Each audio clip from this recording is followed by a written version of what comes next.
Hey everyone, this is TH Stories 80, where we narrate fanfiction audiobooks. This is a remastered narration of one of my earlier horror one-shots. Now we begin this Game of Thrones story. Let's dive in. It had been 4 years since Jon Snow crossed the wall into the unforgiving wilderness of the true north. Time passed in silence and frost. Days were marked only by bitter cold and a distant howl of wolves. In that solitude, he had found a harsh kind of peace until the day everything changed. Jon had been hunting when he saw it. At first, it looked like nothing more than a patch of shadow against the snow. But as he drew closer, he realized it was moving, rippling, alive, a mass of black, viscous substance, pulsing as if it had a heartbeat of its own. Against all reason, Jon stepped closer. The thing surged toward him, too fast to flee. It enveloped him, forcing its way into his mouth, his nose, beneath his skin.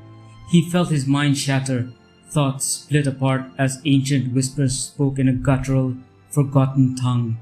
It was older than the wall, older than the first men, a hunger born from the dark beyond the stars. Jon Snow began to change. Black veins spread through his flesh, pulsing with alien essence. His muscles hardened, his skin paled, his mind became battleground, memories drowning beneath an ocean of whispers. Yet the entity had purpose. It needed to spread. It needed a queen.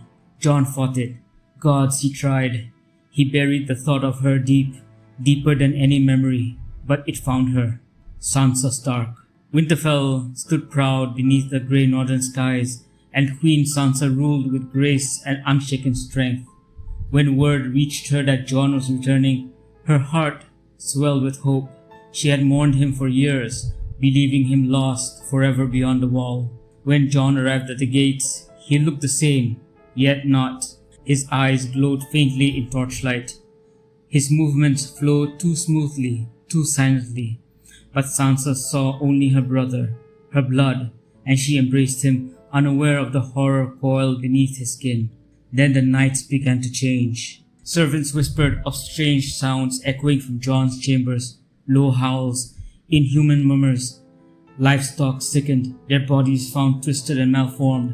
Sansa, once radiant, began to fade.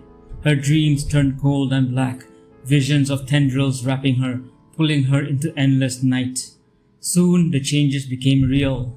Dark veins surfaced beneath her skin. Her bright eyes clouded with shadow, and Jon was always there, watching, guiding, waiting. Their union came with a scream.